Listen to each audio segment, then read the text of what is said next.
Chapter 1. The Silent Leviathan. The morning sun cast long shadows across the Pacific as the Coast Guard cutter Vigilant approached the massive cruise ship floating dead in the water.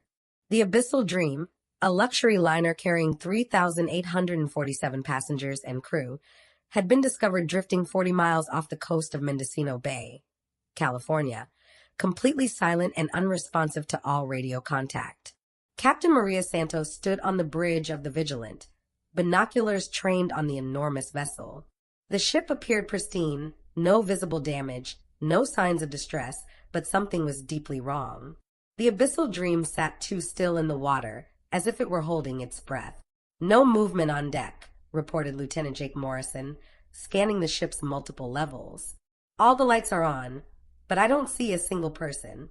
Santos lowered her binoculars. In her 20 years with the Coast Guard, she'd never encountered anything like this. Ships didn't simply lose their entire complement of passengers and crew. There were lifeboats, emergency protocols, distress signals, but the Abyssal Dream showed no signs of evacuation or emergency. "Ma'am," called communications officer Rebecca Carver from the radio station, "I'm picking up something strange." The ship's automated systems are still broadcasting, but the messages are garbled. Santos moved to the radio. Through the static, she could hear fragments of what sounded like the ship's daily announcements, but the words were wrong. "Welcome to your final voyage. Dining room now serving. Eternal rest. Please remain calm as we descend." The boarding party consisted of 6 Coast Guard personnel: Santos, Morrison, Carver, Medical Officer Dr. Sarah Kim, Engineer Tom Rowe, and Electronics Specialist Alex Turner. They approached the Abyssal Dream in a small boat, the massive hull towering above them like a steel cliff.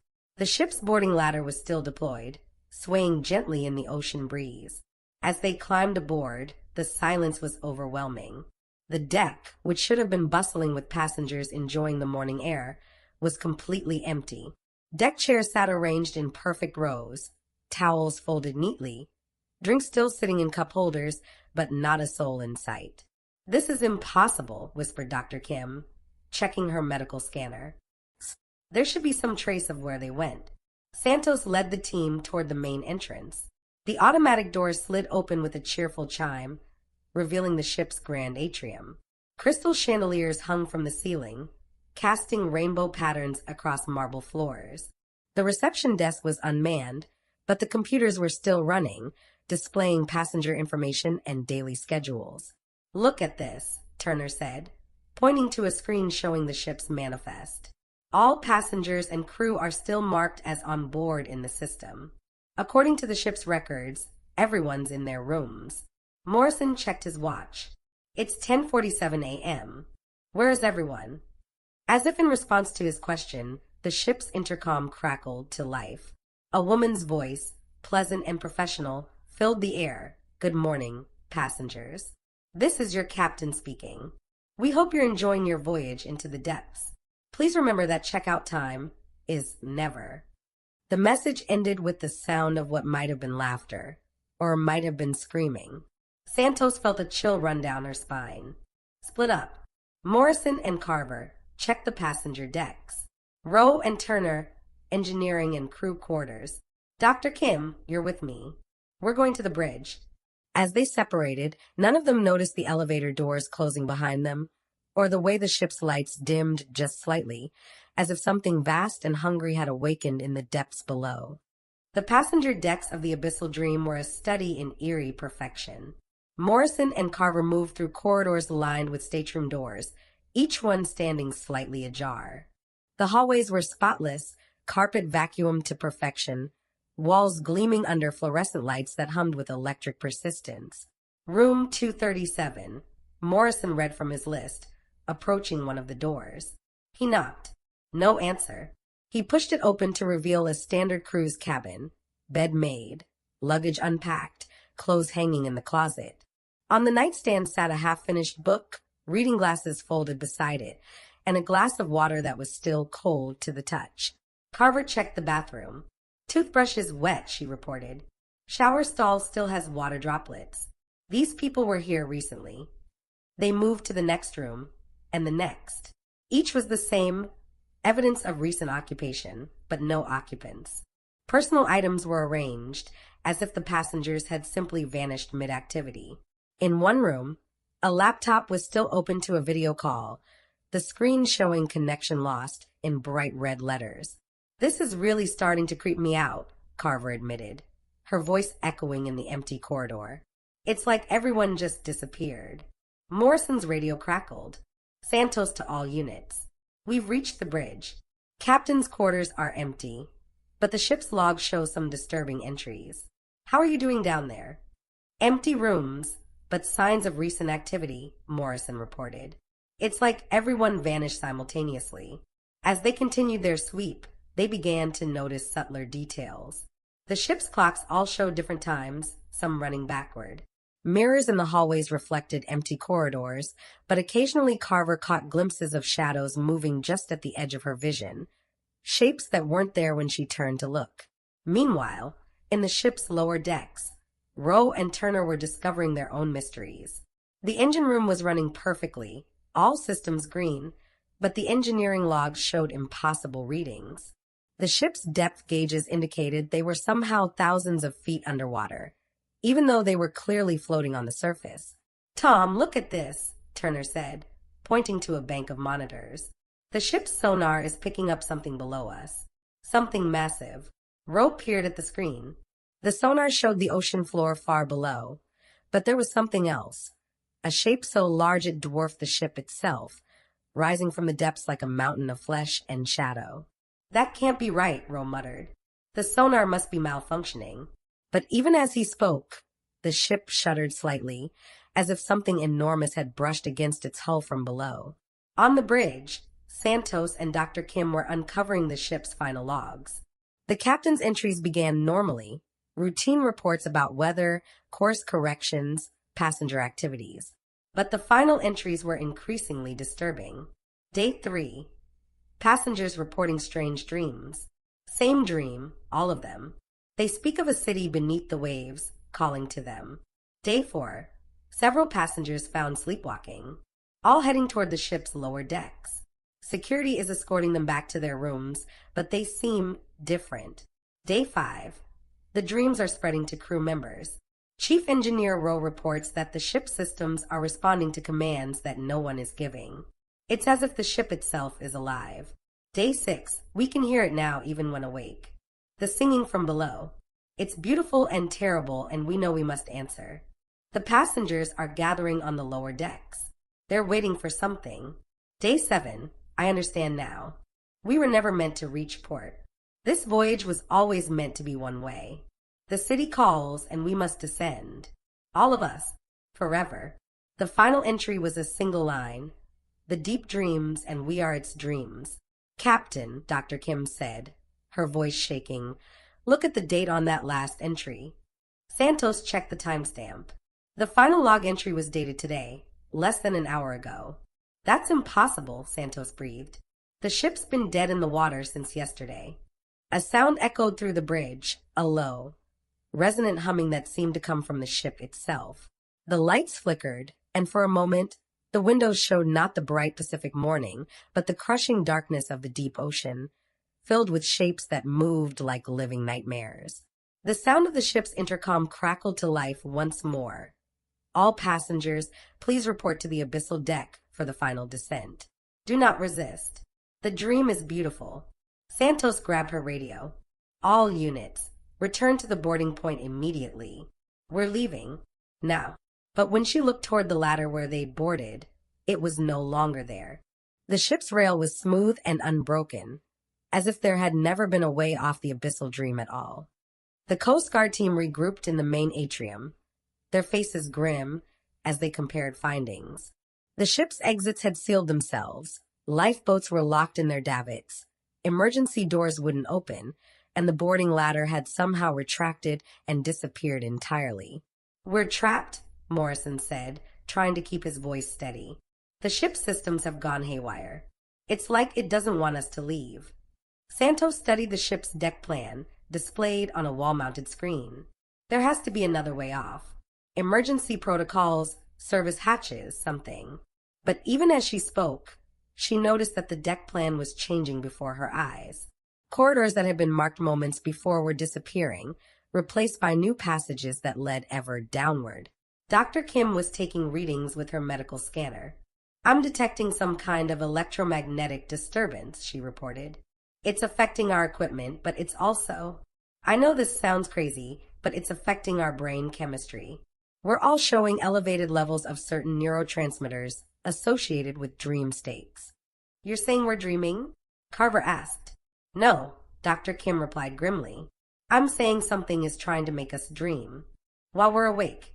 The ship's intercom crackled again, but this time the voice was different, multiple voices speaking in unison, passengers and crew blending into a chorus. "Join us in the deep places. The city of Relaya awaits.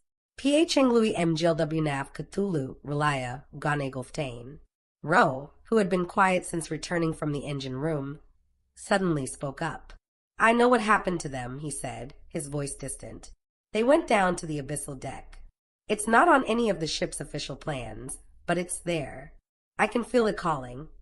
Santos grabbed his arm. "Tom, look at me. Focus. What did you see down there?" Ro blinked, seeming to come back to himself. "The ship? It's not just floating. It's connected to something below.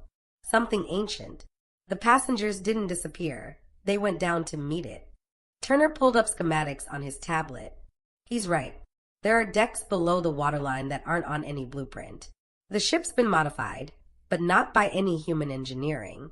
A new sound filled the air, the groaning of metal under enormous pressure. The ship was descending, slowly but inexorably, into the depths of the ocean.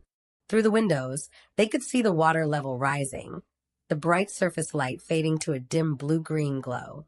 "We need to get to the radio room," Santos decided. "Send out a mayday. Call for backup before we go too deep." But as they moved through the ship's corridors, the architecture seemed to shift around them. Hallways stretched longer than they should. Elevator shafts led to floors that couldn't exist, and the ship's emergency lighting cast shadows that moved independently of their bodies.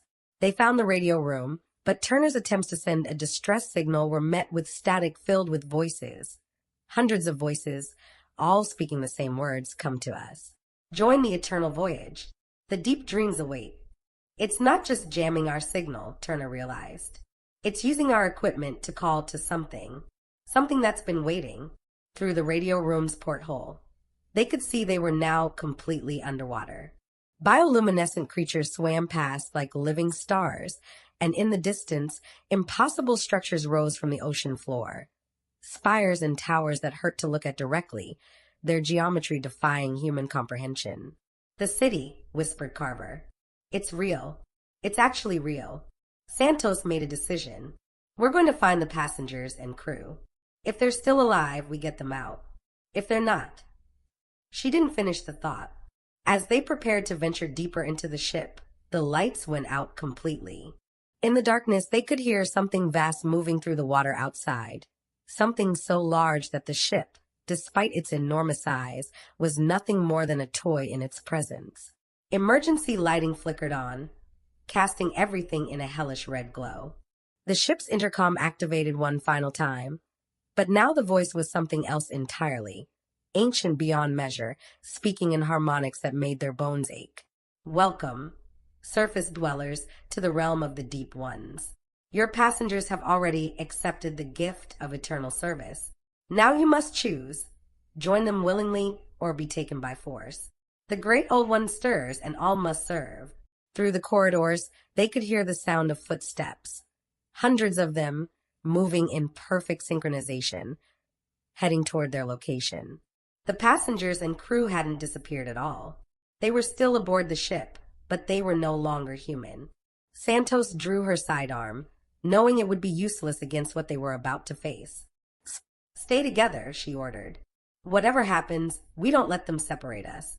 The footsteps were getting closer, and with them came the sound of singing, a song that promised madness and transformation, a song that called to the deepest parts of their minds and whispered of wonders that lay waiting in the abyss.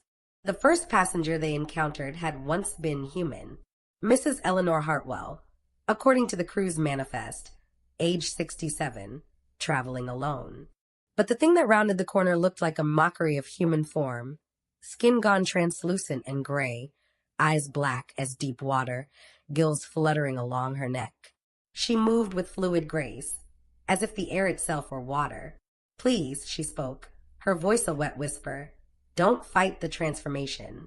It's beautiful here in the deep places.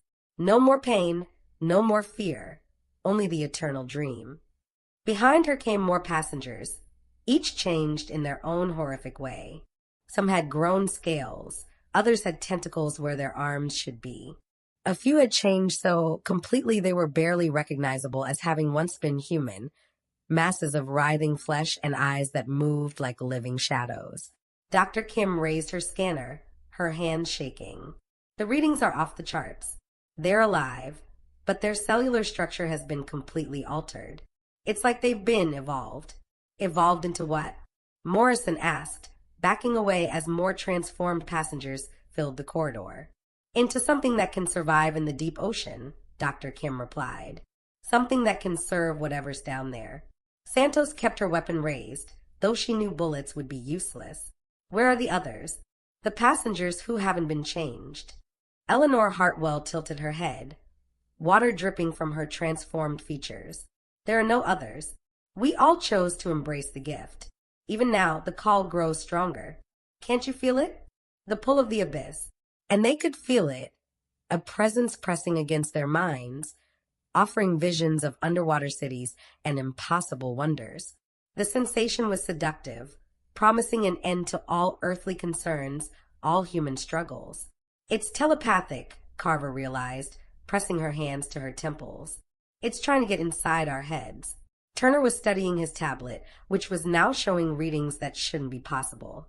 The ship isn't just descending physically. It's descending through dimensions. We're being pulled into a space that exists between realities. Roe had been silent since the transformed passengers appeared, but now he stepped forward. "I can hear it," he said, his voice dreamy. "The great old one. It's calling to us. We should listen." Santos grabbed his arm. "Tom, fight it. Don't let it in." But Roe smiled with an expression that was no longer entirely human. "Why fight paradise? The city of Relaya is beautiful. All the passengers are happy there. They're waiting for us." More transformed passengers emerged from the side corridors surrounding the Coast Guard team. But they made no aggressive moves. They simply stood watching, waiting, as if they knew resistance was futile. "We offer you the same choice we were given," Eleanor Hartwell said. "Join us willingly, and the transformation will be gentle. Fight us, and the great old one will take you anyway, but the process will be less pleasant."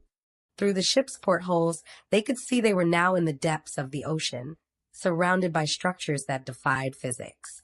Towering spires twisted through the water, their surfaces covered in symbols that seemed to writhe and change when observed directly.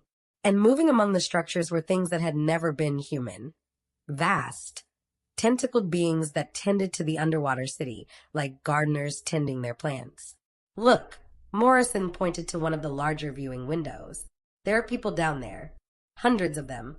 In the city's plazas and corridors, they could see figures moving. Former passengers and crew from not just the Abyssal Dream, but from other ships, other times. All transformed, all serving the ancient intelligence that ruled the depths. Ships have been disappearing for centuries, Dr. Kim realized. All of them ending up here. All their passengers transformed into servants. Santos made a desperate decision. The engine room. If we can get to the engine room, maybe we can surface the ship, break whatever hold this thing has on us. But even as she spoke, she knew it was hopeless. The ship was no longer operating by human engineering. It was part of something far older and more powerful than any technology they understood. Roe had moved closer to the transformed passengers, his eyes becoming glassy.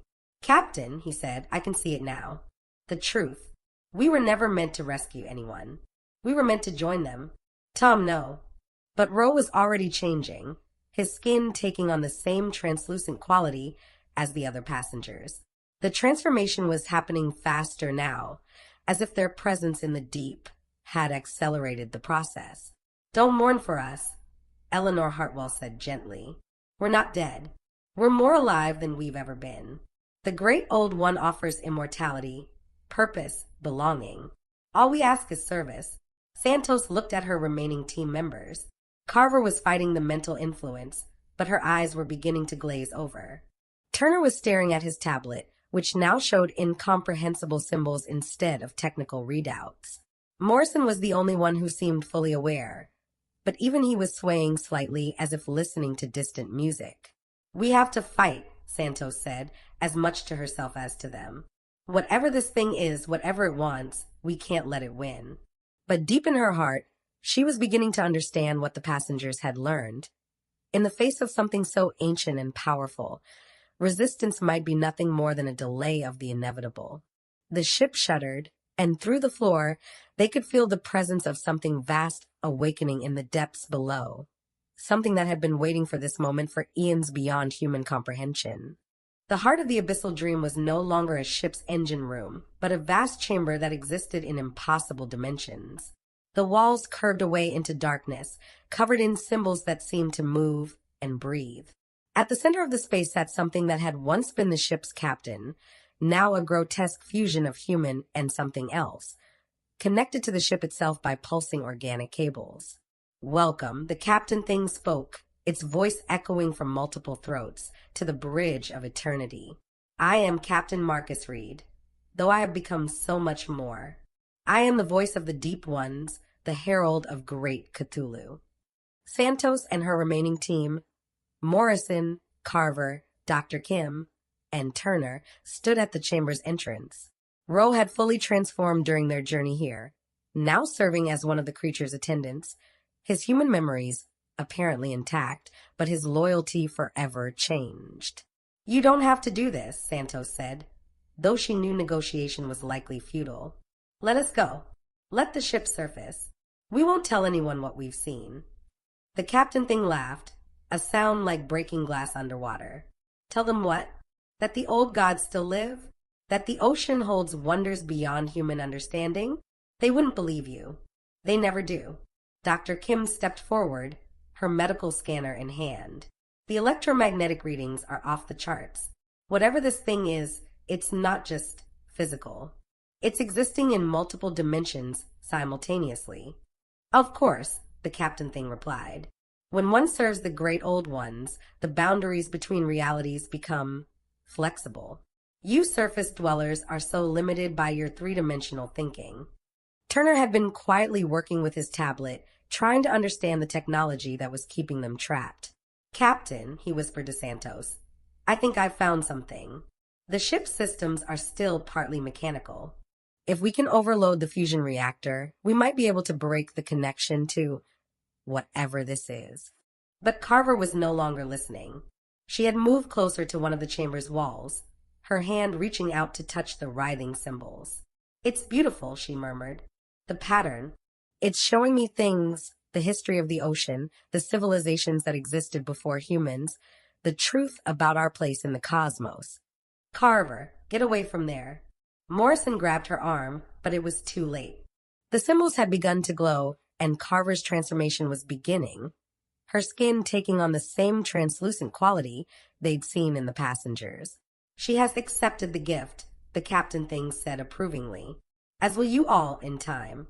The choice is always yours to make, but the outcome is inevitable. The Deep Ones have been calling to your species for millennia. We are your evolution, your destiny." Santos made a desperate decision. She grabbed Turner's tablet and started running toward what looked like a control panel, even though the technology was beyond her understanding. Morrison created distraction. Dr. Kim helped Turner with the reactor. But as they moved, the chamber itself seemed to come alive. The walls shifted, passages opened and closed, and the very floor beneath their feet began to ripple like water. The captain thing was no longer separate from the ship. It was the ship, and they were fighting not just a creature, but the environment itself. "You cannot fight the ocean," the captain thing said, its voice now coming from everywhere at once. "You cannot fight the tide. We are the deep current that moves beneath all things, the pressure that shapes the seafloor, the darkness that existed before light." Morrison opened fire, though his bullets simply passed through the creature's transformed flesh without effect. Dr. Kim was frantically trying to understand the reactor controls, but the interfaces kept changing, symbols replacing familiar gauges and switches. Tom, Santos called to Ro, hoping some part of her colleague remained. Help us. Remember who you are. Ro turned, and for a moment his eyes cleared. Maria, he said, his voice his own again. I can see it all now. The truth. This isn't evil, it's evolution. We're being offered something beyond human comprehension. It's taken your mind, Santos replied, still working with Turner's tablet. This isn't evolution, it's assimilation. But Rose shook his head. The passengers, the crew, they chose this. They saw what lay beyond the surface world and chose to embrace it. The loneliness, the suffering, the brief span of human life, all of it can be transcended. Turner had found something, a way to access the ship's original systems, buried beneath layers of alien technology. Captain, I can trigger an emergency surface procedure, but it'll mean a catastrophic decompression. The pressure differential will tear the ship apart. Do it, Santos ordered. But the captain thing laughed. You still don't understand. This ship exists in multiple dimensional states simultaneously. Your human physics have no power here.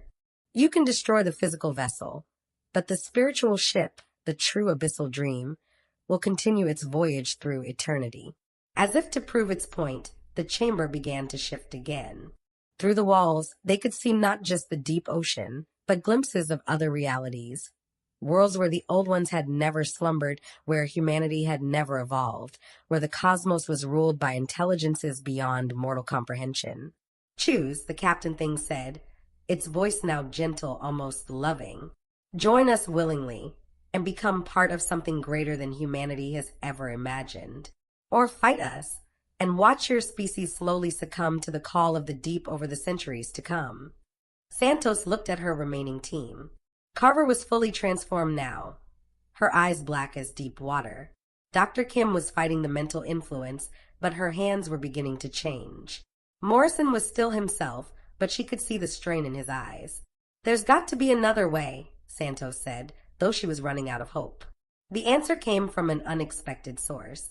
Turner, still working with his tablet, had discovered something in the ship's original construction records. Captain, he said urgently, the ship was built over a natural formation, an underwater mountain that was considered sacred by local tribes.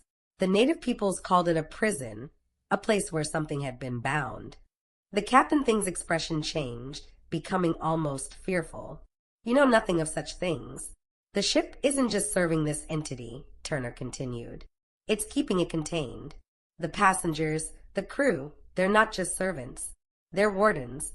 If we destroy the ship, we don't just free ourselves, we free something that was meant to stay locked away. Santos realized the horrible truth. The Abyssal Dream wasn't just a vessel of horror, it was a prison. And they were about to break the bars. The revelation changed everything. The captain thing, Marcus Reed, was no longer the villain of their story, but its reluctant guardian.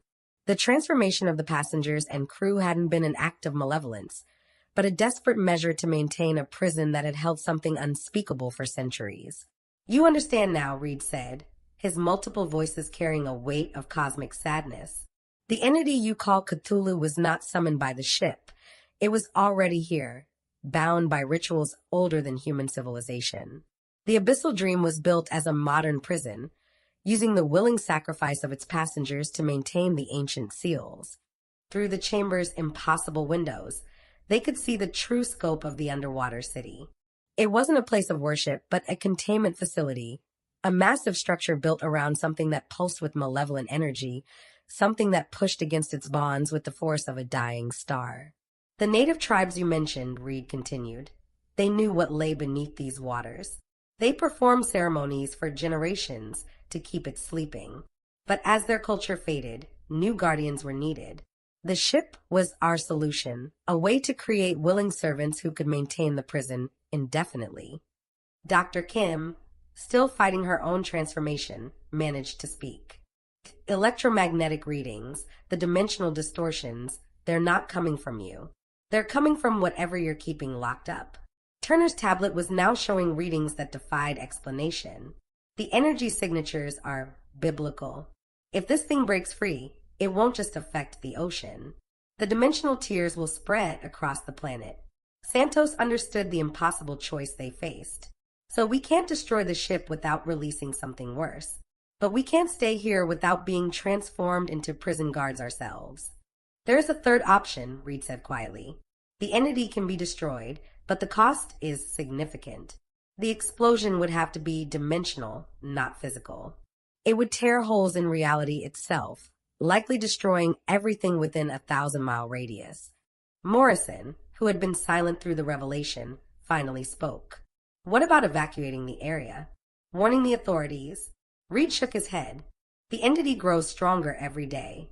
The seals are weakening. Soon, the choice will be made for us. It will break free on its own, and then nothing will be able to stop it. Santos looked at her team. Carver was fully transformed now, but she still seemed to retain her human consciousness. Dr. Kim was fighting the change, her skin beginning to show the telltale translucence. Turner was still human, still working desperately with his equipment. Morrison remained unchanged, but she could see the exhaustion in his eyes. Show me, Santos said to Reed. Show me what happens if this thing gets free.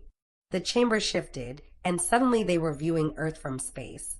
But this wasn't their Earth. This was a possible future, a world where the ancient entity had awakened. The oceans boiled with unnatural life. Cities had been transformed into impossible geometries, and humanity had been reduced to scatter tribes worshipping beings that violated every law of physics. This is what we prevent, Reed said. This is why we serve, not out of evil, but out of love for a world that will never know we saved it. Turner had been working frantically with his tablet, cross-referencing the ship's systems with the dimensional readings.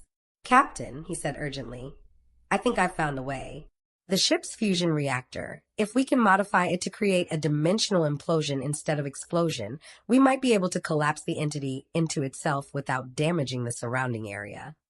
The risks? Santos asked. Unknown. We'd be dealing with forces that human science barely acknowledges exist. But if it works, the entity would be destroyed permanently, and the prison would no longer be needed. Reed looked at them with something like hope. You would free us? All of us. If we can, Santos promised. But I need to know, if we fail, if the entity breaks free, what's the backup plan? Reed's expression darkened. There is no backup plan. The ship was designed as a final solution. If the entity escapes, it will call to its kind across the cosmos. Earth will become a beachhead for an invasion that will spread across the galaxy. Santos made her decision. Turner, do it. Modify the reactor. Everyone else, we need to get as far from the engine room as possible. But Carver, now fully transformed, spoke up. Captain, I can help. The transformation, it's not just physical. I can interface with the ship's systems directly, guide the implosion from the inside. Carver, no. We're not leaving anyone behind. You're not leaving me behind, Carver replied, her voice carrying harmonics that hurt to hear. I'm choosing to stay. Someone needs to maintain the process, and I'm the only one who can survive the dimensional stresses. As they prepared for the final procedure, Reed made one last confession. The passengers, the crew, they knew. Not consciously, but on some level, they understood what they were being asked to do. They chose to sacrifice themselves to save the world. They are heroes, every one of them. Santos nodded, understanding the weight of what they were about to attempt. If this works, how do we explain what happened here? You don't, Reed said simply. The truth is too dangerous. Let the world believe the ship was lost to a storm, the passengers and crew to a tragic accident. Some secrets are too terrible to share. Turner finished his modifications. Ready, Captain. On your word. Santos looked around the chamber one last time. At Reed, trapped in his role as eternal guardian. At Carver, choosing to sacrifice herself for the greater good. At her remaining team, who had faced cosmic horror and maintained their humanity. Do it, she said. The implosion began as a whisper, a subtle shift in reality that made the air itself seem to fold inward. The ancient entity, sensing what was happening, began to struggle against its bonds with renewed fury. The chambers shook, dimensions twisted, and for a moment, Santos glimpsed something so vast and terrible that her mind nearly broke from trying to process it. Then, with a sound like the universe sighing, the entity collapsed into itself, taking its prison, its guardians, and its secrets with it into a dimensional void that snapped shut like a closing eye. Santos found herself floating in the Pacific, clinging to debris from the Abyssal Dream. Morrison and Dr. Kim were nearby, alive but shaken. Turner was gone, lost in the dimensional collapse, along with Carver and the transformed passengers. The official report would list the Abyssal Dream as lost to a catastrophic system failure, its passengers and crew presumed dead. Santos would never speak of what really happened, carrying the secret like a weight in her chest. But sometimes late at night, she would dream of Carver's voice carried on ocean winds, thanking her for the chance to save the world. And in those dreams, she would hear the echo of Reed's final words: "Some sacrifices are too important to remember and too sacred to forget." The ocean kept its secrets, as it always had, and humanity continued its existence, never knowing how close it had come to a fate worse than extinction.